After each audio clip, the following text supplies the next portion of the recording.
Welcome back to our channel info 366. இன்னைக்கு என்ன இன்ஃபர்மேஷனோட நான் உங்களை வந்து சந்திக்கிறேன் அப்படின்னா, மக்களே நேற்று வீடியோவில் பார்த்தீங்கன்னா அமெரிக்க அதிபர் ட்ரம்ப் அவர்கள் வந்து இந்தியா வந்து ரஷ்யா கூட எந்த ஒரு பேச்சுவார்த்தையுமே இருக்கக்கூடாது, எந்த ஒப்பந்தமுமே இருக்கக்கூடாது அப்படின்லாம் வந்து சொல்லியிருந்தாரு. அதுக்கு ரஷ்ய அதிபர் புதின் வந்து என்ன மாதிரியான விஷயங்கள் எல்லாம் வந்து சொல்லியிருந்தாங்க. இன்னொரு பக்கம் சீனா வந்து என்ன பண்ணியிருக்காங்கன்னா, இந்த லிங்க்டின் ஆப் மூலமாக பயங்கரமாக ஒரு ஸ்கேம் பண்ணியிருக்காங்க. அமெரிக்காவை விட நம்ம தான் வந்துட்டு நம்பர் 1 இருக்கணும் அப்படிங்கிறதுக்காக சீனா பண்ண தில்லாலங்கடி வேலை என்ன? ஃபர்ஸ்ட் டைமாக எத்தனை நாள் வந்து 85% வந்து பைக்கில் யூஸ் பண்ணி 2 பைக்கை வந்து ஹீரோ நிறுவனம் வந்து லான்ச் பண்ணியிருக்காங்க. அதனால் நமக்கு என்ன மாதிரியான லாபங்கள்லாம் இருக்குது, இது எல்லாத்த பற்றியுமே நேற்று வீடியோவில் ரொம்ப டீட்டெயிலாக பேசியிருப்போம். ஸோ மறக்காமல் அதை செக் பண்ணி பாருங்கள். இன்றைக்கி என்னாச்சு அப்படின்னு சொல்லி பார்த்தீங்கன்னா, குவைத்திலையும் பக்ரைன்லையும் வந்துட்டு பயங்கரமான எச்சரிக்கையெல்லாம் அவங்க சைட்லேருந்து வந்து கொடுத்துருக்காங்க. இப்போ ஈரான் அமெரிக்கா 2 தரப்புலேருந்து என்ன மாதிரியான விஷயங்களை வந்து சொல்லிக்கிட்டு இருக்காங்க. நம்ம இந்தியாவுக்கு பிரதமர் மோடி அவர்களுக்கு வந்துட்டு ரஷ்ய அதிபர் புதின் வந்து செம்மையாக ஒரு ஆஃபர் கொடுத்துருக்காரு. அதை வந்து நம்மளோட சென்ட்ரல் கவர்மெண்ட் வந்து அக்செப்ட் பண்ணுவாங்களா, அது என்ன மாதிரியான ஆஃபர், இதை பற்றி தான் இன்னைக்கு வீடியோவில் ரொம்ப டீட்டெயிலாக பேச போகிறோம். ஸோ வீடியோவை ஸ்கிப் பண்ணாமல் ஃபுல்லாக பாருங்கள். அமெரிக்கா, இஸ்ரேல், ஈரான் இவங்களுக்குள்ள இந்த போர் நிறுத்தம் அப்படிங்கிறது தற்காலிகமாக ஸ்டாப் பண்ணி வச்சிருந்தாங்க. சரி, ஓகே, ஒரு வழியாக பேச்சுவார்த்தையெல்லாம் முடிஞ்சு மொத்தமாக முடிச்சிருவாங்க அப்படின்னு சொல்லி பார்த்தா திரும்பவும் இந்த போர் அப்படிங்கிறது கண்டினியூவாக போயிட்டு இருக்கு. இப்போ என்ன பண்ணியிருக்காங்க அப்படின்னு பார்த்தீங்கன்னா, இப்போ குவைத்திலையும் பக்ரைன்லையும் வந்து அட்டாக் நடந்தது. இப்போ ரீசெண்டாக ஏர்போர்ட்டில், அது உங்கள் எல்லாருக்குமே தெரியும். இதுக்கு வந்து முழுக்க முழுக்க ஈரான் தான் காரணம் அப்படின்னு சொல்லி குவைத்தோட கவர்மெண்ட் வந்து சொல்லியிருக்காங்க. இல்லை இதுக்கு எங்களுக்கும் எந்த சம்மந்தமும் இல்லை அப்படின்னு சொல்லிட்டு இதுக்கு ஈரான் தரப்புல இருந்து மறுப்பு தெரிவிச்சிருக்காங்க. இப்போ ஈரான் என்ன பண்ணியிருக்காங்க, 7 ஏவுகணை என்ன பண்ணியிருக்காங்கன்னா குவைத்திலையும் பக்ரைன்லையும் வந்து அட்டாக் பண்ணியிருக்காங்க. இன்னொரு முக்கியமான ஒரு விஷயம், அமெரிக்காவோட F-35 அப்படின்னு சொல்லக்கூடிய 5வது கடற்படையை வந்து நாங்கள் மொத்தமாக அழிச்சிட்டோம், வெற்றிகரமாக அதை முடிச்சிட்டோம் அப்படின்னு சொல்லிட்டு யார் சொல்லியிருக்காங்க அப்படின்னு சொல்லி பார்த்தீங்கன்னா, ஈரானோட IRGC அவங்க வந்து சொல்லியிருக்காங்க. இதுக்கு அமெரிக்கா சைட்ல இருந்து என்ன சொல்றாங்க அப்படின்னா, இது வந்து உண்மையிலேயே பொய்யான ஒரு விஷயம், அந்த மாதிரிலாம் ஒரு விஷயம் எதுவுமே நடக்கலை. இங்கே 5வது கடற்படை தளம் அப்படிங்கிறது எந்த ஒரு பாதிப்புமே இல்லாமல் நல்லபடியாக தான் இருக்கு. அங்கே இருக்க ராணுவ வீரர்கள் யாருக்குமே பாதிப்பு இல்லை. பொய்யான ஒரு விஷயத்த வந்து ஈரான் சைட்ல இருந்து சொல்றாங்க அப்படின்னு வந்து அமெரிக்கா சைட்ல இருந்து சொல்றாங்க. இன்னொரு முக்கியமான ஒரு விஷயம், ஈரான் வந்து 7 ஏவுகணையை வந்து அனுப்புனாங்கல்ல, அதுல 7ல் 6 ஏவுகணையை வந்து நாங்க வந்து அழிச்சிட்டோம். ஒன்று வந்து பாதி வழியிலே அதுவே வந்துட்டு பாதியா உடஞ்சி விழுந்துருச்சு அப்படிங்கிற மாதிரியான விஷயங்களை வந்து யார் சொல்லியிருக்காங்கன்னா அமெரிக்கா சைட்ல இருந்து சொல்லியிருக்காங்க. சரி, ஓகே, இந்த பிரச்சனை எதனால ஆரம்பிச்சு அப்படிங்கிறதையும் அமெரிக்கா வந்து சொல்லியிருக்காங்க. நாங்க வந்துட்டு இந்த ஸ்ட்ரைட் ஆஃப் ஹார்மோஸ்ல போக்குவரத்துக்கு இடைஞ்சலா இருந்த ஈரானோட 4 ட்ரோன்களை வந்து நாங்கள் வந்து அழிச்சோம். அதுக்கு பதிலடி கொடுக்குற விதமாக தான் வந்து ஈரான் இந்த மாதிரியான ஒரு விஷயங்களை வந்து பண்ணியிருக்காங்க அப்படின்னு வந்து சொல்லியிருக்காங்க.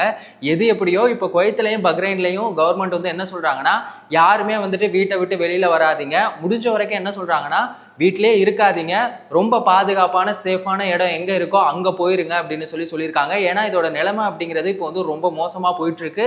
2 பேருக்கும் இடையில இந்த தாக்குதல் அப்படிங்கிறது நாளுக்கு நாள் வந்து அதிகமாயிட்டே இருக்கு அப்படிங்கிற மாதிரியான விஷயங்கள் தான் வந்து இருக்கு. ஸோ இதுக்கு நடுவில் இப்போ ரஷ்ய அதிபர் புதின் என்ன சொல்லியிருக்காருன்னா, நமக்கு வந்து இந்தியாவுக்கு செம்மையா ஒரு ஆஃபர் ஒன்று கொடுத்துருக்காரு. அதாவது இந்த 5th ஜென்ரேஷன் அப்படின்னு சொல்லக்கூடிய ஒரு விமானப்படை, ஒரு போர் விமானத்தை வந்து நம்ம வந்து ஜாயின் பண்ணி தயாரிக்கலாம் அப்படிங்கிற மாதிரியான விஷயத்த வந்து சொல்லியிருக்காங்க. அதோட பேர் என்ன அப்படின்னு பார்த்தீங்கன்னா சுகோய் Su-57. இந்த 5th ஜென்ரேஷனை வந்து நம்ம 2 பேரும் ஜாயின் பண்ணி தயாரிக்கலாம் அப்படிங்கிற ஒரு ஆஃபரை வந்து ரஷ்ய அதிபர் புதின் வந்து கொடுத்துருக்காரு. இதை வந்து இந்தியா சைட்ல இருந்து பிரதமர் மோடி அவர்களா இருக்கட்டும், இல்லை சென்ட்ரல் கவர்மெண்ட் வந்து அக்செப்ட் பண்ணுவாங்களா அப்படிங்கிறதே வந்து ஒரு கேள்விக்குறியா தான் இருக்கு.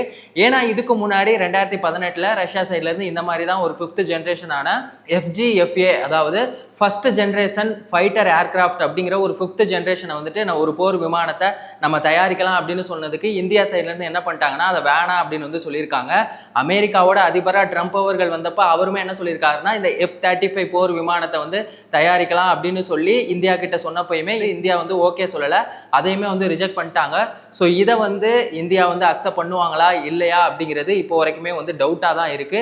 சரி, ஓகே, இந்த சுகோய் Su-57 இருக்குல்ல, இதை பற்றி நம்ம வந்து தெரிஞ்சுக்கலாம். இது வந்து நார்மலாக இருக்க போர் விமானம் மாதிரி கிடையாது. இன்னொரு முக்கியமான ஒரு விஷயம், இந்தியா கிட்ட இந்த 5th ஜென்ரேஷன் போர் விமானம்ங்கிறது கிடையாது. அமெரிக்கா, சீனா, ரஷ்யா அவங்க கிட்டலாம் இருக்கு. சீனா கிட்ட இருந்து எப்படியாவது இந்த 5th ஜென்ரேஷன் போர் விமானத்தை வாங்கிடணும் அப்படின்னு சொல்லிட்டு பாகிஸ்தானுமே வந்து எவ்வளவோ ட்ரை பண்ணிட்டு இருக்காங்க. அதுக்கு நடுவில் இப்போ இந்த மாதிரியான ஒரு ஆஃபர் வந்திருக்கதை வந்து நம்ம அக்செப்ட் பண்ணோம் அப்படின்னா ரொம்பவே பெனிஃபிட் பெனிஃபிட்டா இருக்கும். அந்த மாதிரியான விஷயங்கள் தான் இருக்கு. இந்த சுகோய் Su-57 இருக்குல்ல, இதோட போர் விமானங்கள்ல பார்த்திருக்கீங்கன்னா அதுல அடிக்கிற பெயிண்ட் வந்து நம்ம நார்மலா பெயிண்ட் வந்து வாங்குறோம்ல கடையில, அந்த மாதிரிலாம் வந்து வாங்க முடியாது. இதுல முக்கியமான ஒரு விஷயமா என்ன இருக்கு அப்படின்னு சொல்லி பாத்தீங்கன்னா இரும்பு துகள்கள், கார்பன், இந்த மாதிரியான விஷயங்கள் வந்து இருக்கு. அந்த போர் விமானத்துல அடிச்சிருக்க பெயிண்ட் அப்படிங்கிறது ரேடார் அப்சர்வேஷன் மெட்டீரியல் அப்படின்னு வந்து சொல்லுவாங்க.